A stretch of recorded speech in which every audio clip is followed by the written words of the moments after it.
Olá pessoal, tudo bem? Hoje eu vim falar um pouquinho dos livros que eu li no mês de julho. Bom, o mês de julho foi um mês meio atípico pra mim. Eu comentei um pouquinho mais no vídeo de book haul que eu não tive tanto tempo quanto eu poderia ter para ler, porque eu trabalhei muito, nível acordar 5 horas da manhã, ficar o dia inteiro fora, chegar em casa depois das 8 e ainda ficar trabalhando até meia-noite, no dia seguinte acordar às 5 horas. Então assim, não tive muito tempo pra ler, não foi desculpa. Com a mudança, então, depois que a gente mudou, no comecinho de agosto, ficou mais tranquilo, né? Eu tô gravando esse vídeo super depois, porque foi quando deu tempo. Mas mesmo assim, eu até li bastante, porque foram livros de leitura mais rápida, então eu consegui ler em um dia, assim, uma sentada eu lia. Então eu vou falar um pouquinho sobre os livros que eu li, tá bom? E quem quiser ver o book haul de julho, eu vou colocar o link aqui embaixo, na descrição do vídeo, e daí vocês dão a sua opinião também, tá bom? Bom, o primeiro livro que eu li em julho, na verdade eu terminei de ler, tá? Foi este aqui, Os Diários de Jack Kerouac. É a versão da LPM Pocket, né? Bom, o que acontece com os Diários de Jack? Eu amo o Jack Kerouac, ok? Ele é um dos meus escritores preferidos, ele é da época Beat. Eu já falei, acho que um pouquinho no vídeo de book haul de junho sobre este livro, que foi quando eu comprei. E faz tempo que eu queria ler esse livro, eu ficava postergando a compra dele, finalmente comprei e comecei a ler. E eu não queria que acabasse, porque eu amo o Jack de todas as maneiras possíveis, tá? Só que o que aconteceu? Bom, vamos lá, vai. Vou falar. O livro é maravilhoso, tanto que eu coloquei aqui do lado as marcações. Depois eu vou fazer um vídeo com os meus hábitos de leitura que vocês me pediram também, pode deixar. Mas assim, eu coloquei as marcações das partes maravilhosas. Não dava pra colocar marcação em tudo, então eu grifei loucamente as passagens que eu mais gosto do Jack. Ele, assim, tem 1000 passagens, entendeu? Porque é muita coisa. Tudo que ele escreve é maravilhoso, eu me identifico demais com ele. E aí, o diário é o seguinte, ele é dividido em 2 partes, tá? São diários da época em que ele estava escrevendo 2 livros, que é The Town and the City, que em português, se eu não me engano, foi traduzido como Cidade Pequena, Cidade Grande, Por que lemos livros em inglês, não é mesmo, minha gente? Porque, né, não tem comparação a tradução. E da época do On the Road, que é o best-seller dele.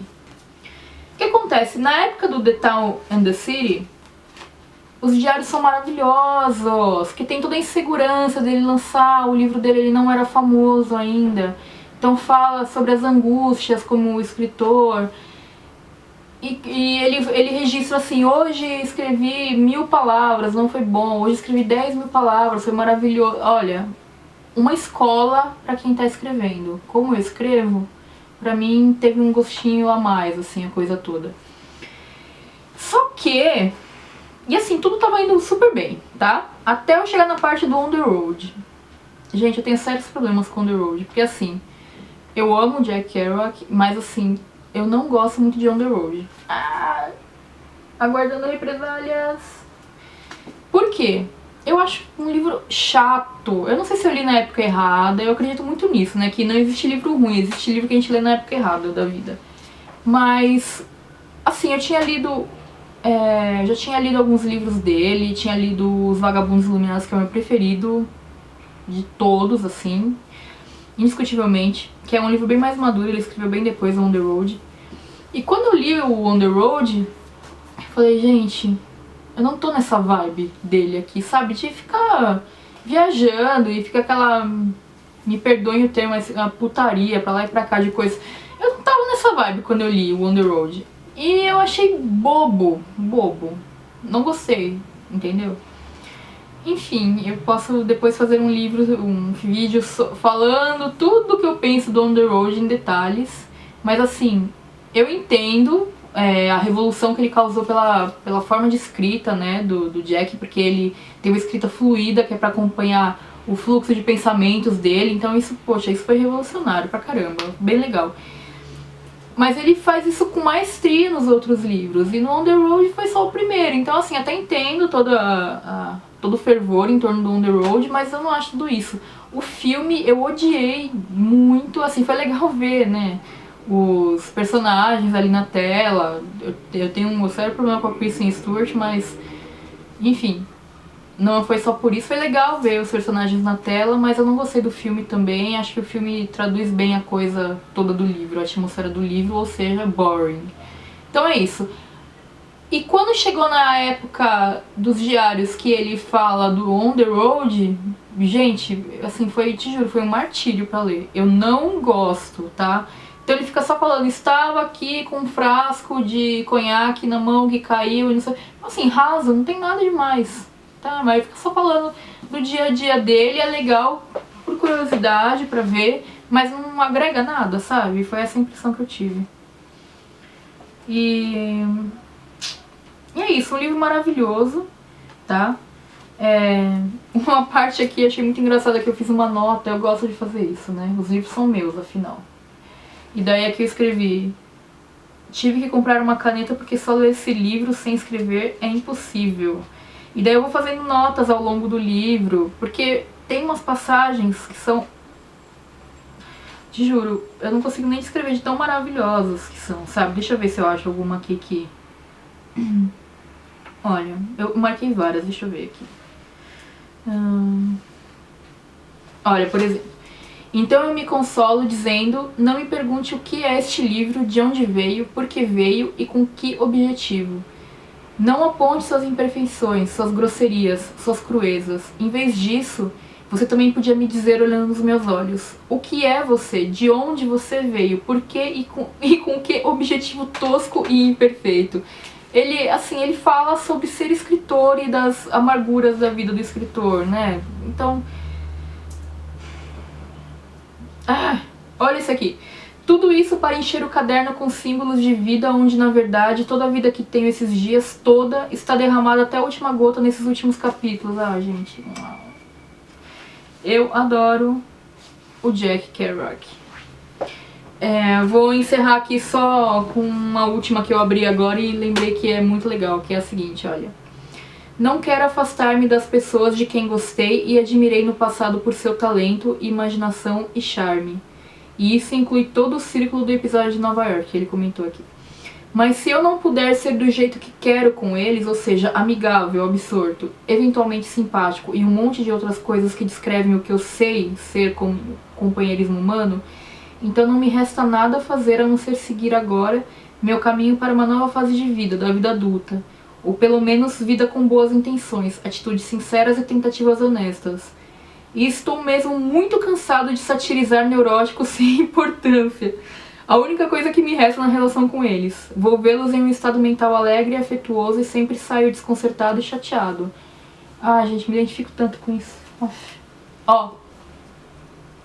Recomendadíssimo, ok? Fãs da geração Beat, do Jack, leiam, né? É imprescindível. Se vocês gostam do On The Road, vocês vão gostar também da segunda parte, que é dos diários do On The Road. E vale mesmo, assim, como curiosidade literária, eu acho que vale a pena ter, tá bom? É um ótimo livro. Bom, o segundo livro que eu li, eu não tô fazendo na ordem que eu li, tá? Porque eu já perdi aqui, fiquei tanto tempo com essa pilha de livros que eu já nem lembro qual que eu li primeiro ou qual que eu li em segundo. Eu vou pegando aqui e vou falando. Livro do Grumpy Cat, falei sobre ele no livro de Book Haul de julho. O Grumpy Cat é um gatinho, na verdade é uma gatinha, fêmea, tá? Que tem uma deficiência genética, não sei se é assim que fala, tá? Que deixa a boquinha dela assim, olha, tortinha, como se ela fosse brava o tempo todo, né? E... bom, foi um sucesso na internet e daí a dona da gatinha publicou esse livro. E o livro é o seguinte, ele é todo lindo, ok? Cheio de coisinhas do Grumpy Cat.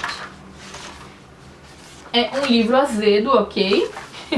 Só pra vocês saberem. Grumpy Cat gostaria de agradecer a nomes riscados, ninguém. Então o livro é todo... desculpe. O livro é todo cheio de tiradinhas já conhecidas do Grumpy Cat, então o problema não sou eu, é você.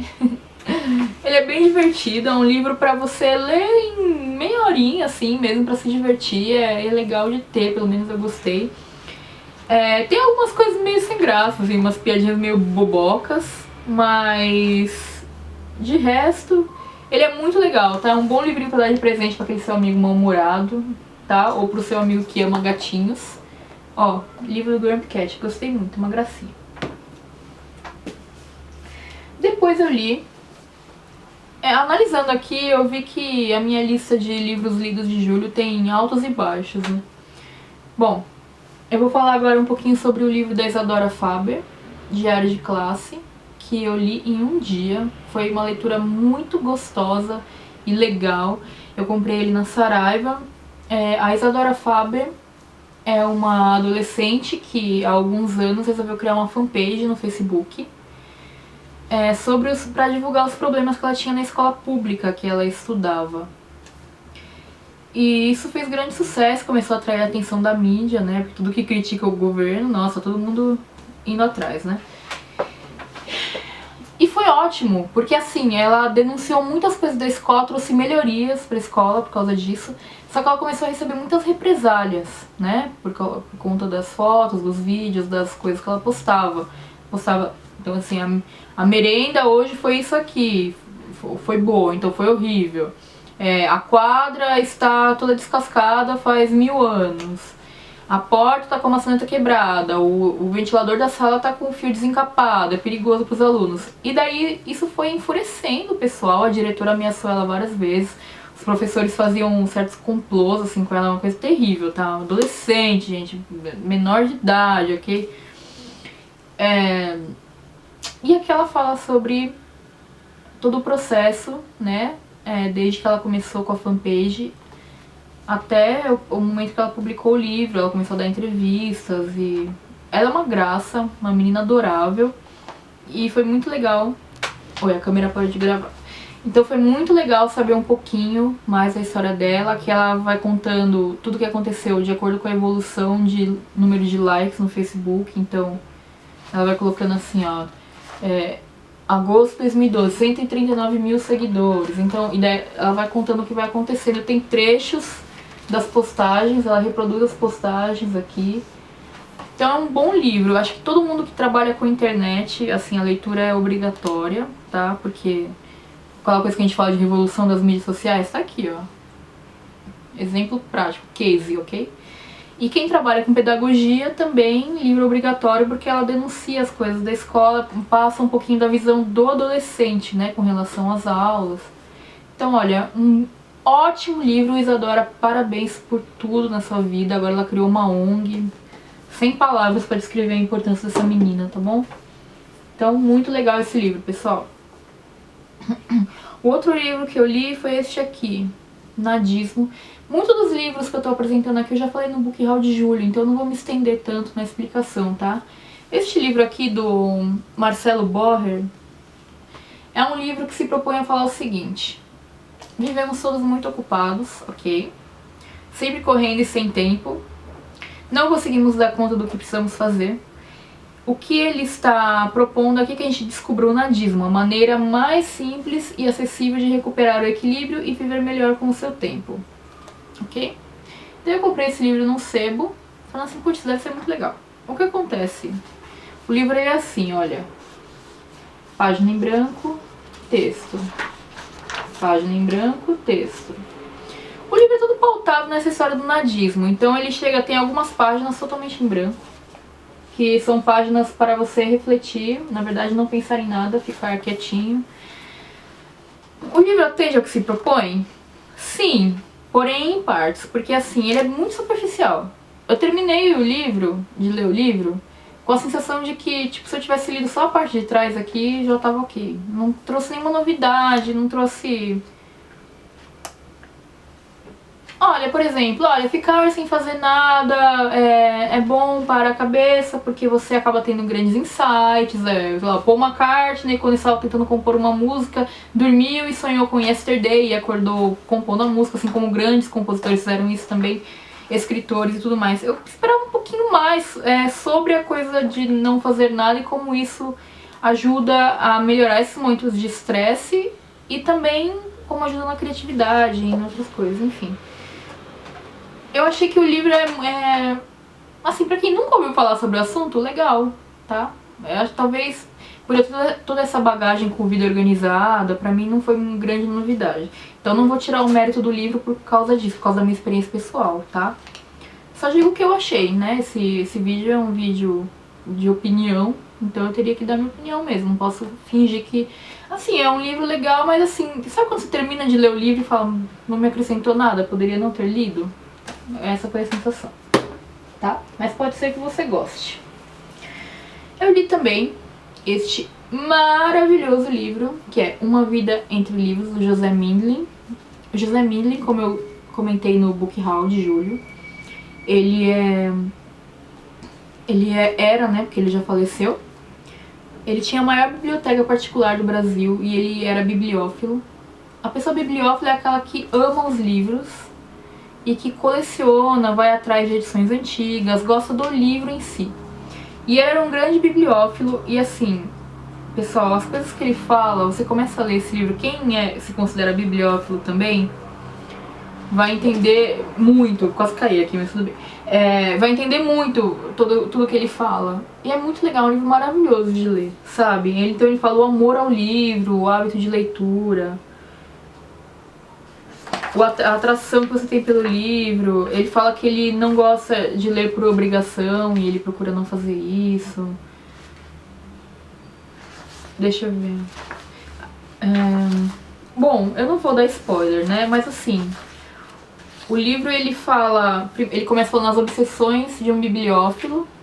Esse capítulo inteiro é maravilhoso, é um desabafo de quem é bibliófilo. Todo mundo que gosta de livros vai ler e se identificar com esse capítulo, porque vida real, assim, de quem ama livros, sabe? De quem vai atrás de livros e tudo mais. Depois ele fala do prazer sensitivo de você pegar um livro na mão, de você apreciar o livro em si. Então, essa semana eu li uma entrevista com um moço da Amazon, esqueci o nome dele, falando que o livro vai acabar porque a leitura é lenta e o áudio é mais rápido. Gente, fale por você mesmo, ok? Nunca vai deixar de existir, nunca. Quem gosta de livro sempre vai gostar. Bom, a emoção do livro raro, então ele fala sobre as garimpagens dele em sebos do mundo inteiro. Ele já foi pra Europa só pra buscar livros, em outros países da América Latina também. E ele tem coisas absurdas, assim, primeiras edições de livros bem raros. Ele comenta sobre as edições que ele tem, ele fala de um livro do Machado de Assis, se não me engano. Eu não sei se é do Machado ou se é do José de Alencar, eu não tô lembrando agora exatamente, mas que parece que o livro saiu com algum problema de edição, e daí o autor, né, o Machado ou José de Alencar, não lembro, riscou os livros manualmente, né, na parte lá que não era pra ter sido. E essa edição é super rara, e daí o dia que ele encontrou, que ele deu pulinhos e tudo mais. Putz, é muito legal, realmente, só quem gosta de livros pode entender isso. Aí ele mostra aqui, né, todos os livros que ele tem, com dedicatórias, livros às vezes escritos pelo próprio autor. Aqui, ó, ensaio sobre música brasileira do Mário de Andrade, com anotações. Ele tem muitas fotos no livro, tá? Ele fala, ó, as primeiras garimpagens e a formação da minha biblioteca. Daí ele conta um pouquinho da história dele. Deixa eu ver o que mais que eu posso contar pra vocês. Ele fala do período que ele trabalhou com jornalismo. Ele também foi advogado. O que mais? E depois empresário, por fim. Participou de alguns conselhos, experiência no setor público. Ele fala a história dele, tá? Ele fala sobre o convívio com escritores que ele teve. Então isso é bem legal, tá? As visitas que ele tinha em casa. O que mais? Ele tem os originais do Guimarães Rosa, do Grande Sertões Veredas, pessoal. Isso aqui, nem preciso dizer como é raro, né? Ele tem muita coisa mesmo, tá? Ele traz muitas fotos. Aqui um pedaço da biblioteca dele, olha que legal. Muito legal, né? Ele doou a biblioteca, os livros dele. Ah, dá pra abrir, ó. Ele doou, né, quando ele faleceu, os livros pra biblioteca da USP.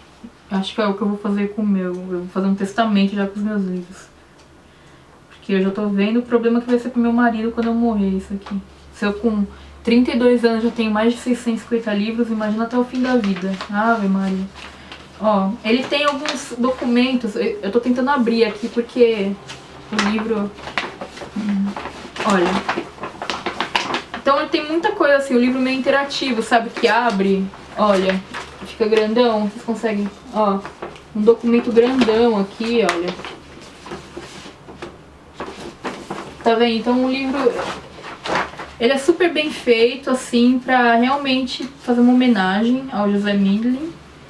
Ele tem umas coisas muito antigas, documentos assim. Deixa eu ver, o que mais? Enfim, pessoal, o que eu quero dizer é o seguinte: quem é bibliófilo é dever, obrigação ter este livro na biblioteca. É isso que eu tô querendo dizer, ok? Porque esse cara, é realmente o que ele fala, uma vida entre livros, ele fala um pouco da história dele, mas ele fala sobre o amor aos livros, então é essencial. Foi um livro que eu li assim com muito gosto, curtindo mesmo, sabe? Porque eu não queria que acabasse. Um bom livro. E daí, por fim, os últimos 2 livros que eu li. Sim, não, talvez. Crepúsculo e Lua Nova. Eu tinha pensado em fazer um vídeo só falando o que eu acho da série Crepúsculo quando eu acabasse. Mas aí eu acho que também não vale a pena, então eu vou falar aqui mesmo o que eu achei de cada um. No vídeo de Book Haul de julho, eu já falei um pouquinho do que eu penso de Crepúsculo, tá? Então não vou me estender aqui novamente. Por fim, a série Crepúsculo eu tô lendo assim, com anos de atraso mesmo. O que acontece é o seguinte: eu li esse livro há uns 5 anos, né? Quando começou a febre do Crepúsculo. Acho que foi quando lançou o primeiro filme que eu comecei a ler. Eu li quando eu tava grávida e eu odiei esse livro, o Crepúsculo. Mas assim, eu odiei de, tipo, terminei de ler e já dei pra uma pessoa e não tinha mais ele em casa, né? Falei, nossa, que horrível, que coisa horrorosa, nossa. E eu, assim, eu tinha uma certa birra com a Kristen Stewart também. E o que acontece? Eu gosto muito de histórias de vampiros, mas assim, eu amo histórias de vampiros, ok? Então isso que me fez querer ler esses livros agora. Depois de ter visto toda a série de filmes, eu tenho minha melhor amiga ama Crepúsculo. Então assim, ela me fez ir com ela no cinema, acho que em 3 filmes. Acho que eu assisti o Lua Nova com ela e os 2 Amanhecer, parte 1 parte 2. E ela chorava, e eu ficava, ai meu Deus, eu ia mais pra encher o saco dela do que... E aí o que acontece? O Amanhecer parte 2 é quando a Bella vira vampira, né? A Bella vira vampira. E a Bella vampira é muito legal, né? Ela é muito melhor. Então eu fiquei com vontade de ler esses livros. Mas eu não queria pagar R$40 em cada um livro. O livro ele é bem bonitinho, né? Da Intrínseca. Pessoal, desculpa, eu tô com uma tosse faz um mês já que não passa. Eles são bons livros, eu não queria comprar. O Submarino tá até vendendo uma edição econômica lá, um box. Eu não queria comprar, eu queria comprar os livros mesmo, bonitinhos, com as páginas amareladas e tal. Daí eu tava andando em um sebo mês passado e encontrei todos eles por R$10 cada um. Daí eu falei, vou comprar. E comprei. Eu comecei a ler. O Crepúsculo eu li super rápido, tá? Porque eu já tinha lido uma vez, só que eu queria ler, dar uma nova chance pro Crepúsculo, né? Depois de conhecer a história inteira e tal. E tem todos os problemas que eu já comentei no livro de Book Haul. Então, se vocês quiserem saber quais são os problemas que eu acho na série Crepúsculo, vocês por favor vejam, o link tá aqui embaixo, tá? Quais são os problemas que eu vejo na saga Crepúsculo em si. O que eu vou falar um pouquinho de cada livro aqui, então. O Crepúsculo, o livro Crepúsculo, é o livro de... Bom, assim, vou chover no molhado, todo mundo já deve estar cansado de saber qual é a história, mas assim... O livro Crepúsculo apresenta pra gente a história da Bella, que é uma menina totalmente deslocada e atrapalhada e insegura pra caramba, tá? Ela vai morar com o pai dela na cidade de Forks. Ela tá no ensino médio e ela se sente deslocada, enfim. E daí ela conhece uma turminha lá que ela não sabe até então, são os vampiros, né? Uma família de vampiros. E um deles é o Edward, que é um menino lindo, né? Como todas falam antes pra Bella, antes dela se apaixonar mesmo, apesar de ter sido meio paixão à primeira vista. Ela fala que o menino é lindo e tal, que ele não dá bola pra ninguém, enfim. E o que acontece é que o Edward é um vampiro, só que ele é de uma família de vampiros que optaram por não consumir sangue humano, por razões éticas, pra não matar pessoas. Então eles se alimentam de sangue de animais. Isso é meio absurdo pra quem gosta de... Porque sabemos, né, na teoria científica, que o que mantém os vampiros rejuvenescidos é o sangue humano sendo renovado, ok? Então com sangue animal isso não teria como acontecer. Enfim, ficção. Ok, entendido isso, continuamos. E o que acontece é que a Bella tem um sangue que cheira muito bem pro Edward. É uma coisa de atração, isso acontece às vezes com alguns vampiros e alguns seres humanos. Eles encontram alguns seres humanos que têm um sangue que tem um cheiro que atrai muito mais do que os outros. Então até o Edward costuma falar que o cheiro da Bella é como se fosse uma heroína pra ele, então atrai ele. E ele não consegue nem ficar perto dela, é uma coisa de louco. Porque ele acha que não vai conseguir se controlar. E ela não entende isso, ela acha que ele tá sendo rude com ela, enfim. Até que ele dá um tempo da escola, ela fica, cadê ele, não sei o quê. E ele volta mais controlado e disposto a conseguir se controlar. Pelo que eu entendo, eu queria muito ler algum livro do ponto de vista do Edward, deve ser muito interessante, né? Porque os livros são contados do ponto de vista da Bella. Se eu não me engano, até, acho que eu já ouvi falar que tem alguma coisa por aí na internet, vou ver se eu acho, mas enfim. E assim, daí a Bella fica muito brava com ele porque acha que ele tá sendo estúpido com ela. E ela não sabia de tudo isso, depois ela descobre, né? E ele vai tentando desenvolver uma amizade com ela, ao mesmo tempo que ele sabe que pra Bella ter uma amizade com ele isso não é tão legal porque é perigoso pra ela e tudo mais. E o que eu vejo é que a Bella tem esse estranhamento, ao mesmo tempo que a fascina, porque ele é lindo, né? Então ela meio que começa a se apaixonar por ele. E ele também começa a se apaixonar por ela, ok?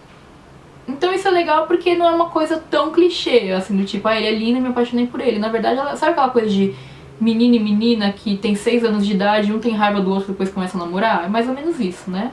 Que acontece com ela. E por fim ela descobre... Por mil coisas acontecem, ela descobre que o Edward é um vampiro, ela descobre o segredo dele, e aí eles ficam juntos, ok? Finalmente começam a ficar juntos. Só que isso, é claro, traz um monte de problemas pra Bella. Depois aparece uma turminha de 3 vampiros lá, que um deles percebe que o Edward gosta da Bella, então ele vai fazer disso uma competição e vai começar a ir atrás da Bella pra matá-la. E eu não vou dar spoiler porque... Pode ser que alguém não tenha lido o livro ainda, não vou contar o que acontece, mas... Enfim, esse é o primeiro livro da saga. Uma coisa que eu gosto muito nesse livro, e que eu acho que... Depois quando eu vi o filme com outros olhos, assim. É a coisa mesmo da atração do Edward pelo sangue da Bella. Porque como eles não se alimentam de sangue humano, então é uma coisa que força mesmo a barra, né, pra eles, porque imagina só ele ter que namorar uma pessoa, uma humana, cujo sangue exerce uma enorme atração pra ele, tem que ficar se contendo pra não matá-la, porque ele gosta dela, e tem uma cena lá, né, que ele chega a sugar o sangue dela e ele quase não consegue parar, assim, seria cômico se não fosse trágico, mais ou menos assim. É assim, chega a ser comovente, eu acho. Eu gosto muito de histórias de vampiros e eu gosto disso. Eu acho legal esse drama que tem. E, enfim, esse primeiro livro introduz a história, tá? O que eu achei legal, né, nos livros da série, assim? Antes eu tinha visto só os filmes, né, com a minha amiga, como eu comentei. E tem umas coisas muito ridículas nos filmes, que se você não lê os livros, você fica meio que boiando, assim, né? Então tá sendo legal ler os livros porque explica muita coisa. Coisas absurdas, claro. Mas assim, explica, né? Então tem um porquê de tal coisa acontecer e tudo mais. Enfim, Crepúsculo. Não tão ruim quanto pensei.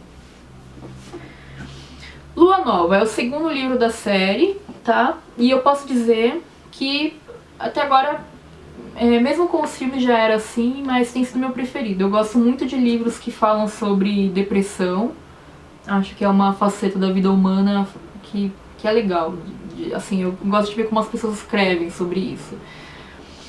E na Lua Nova o que acontece é o seguinte, qual é o plot aqui? O Edward, ele vê que a presença dele na vida da Bella traz muitos perigos pra ela.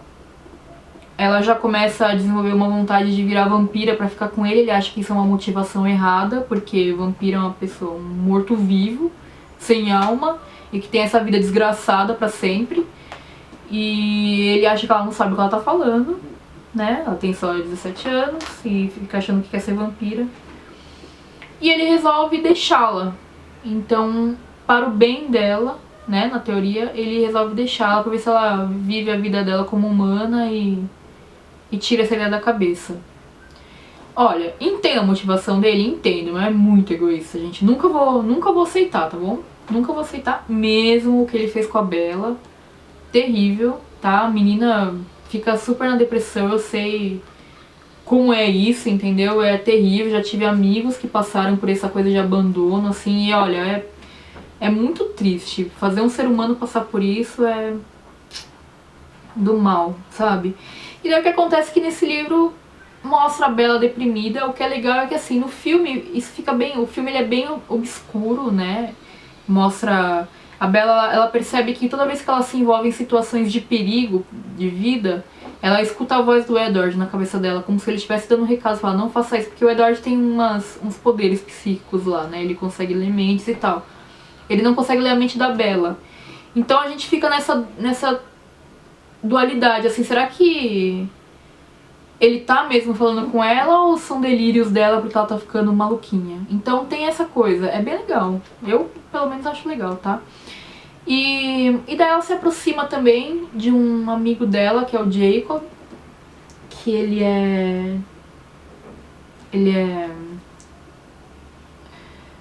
descendente dos Quileutes lá, que eles falam como aqueles índios americanos nativos, né? E daí tem toda uma história que acontece depois, se desenvolve, porque na verdade o Jacob é um lobisomem, ok? Ele vai descobrir isso também aqui nesse livro.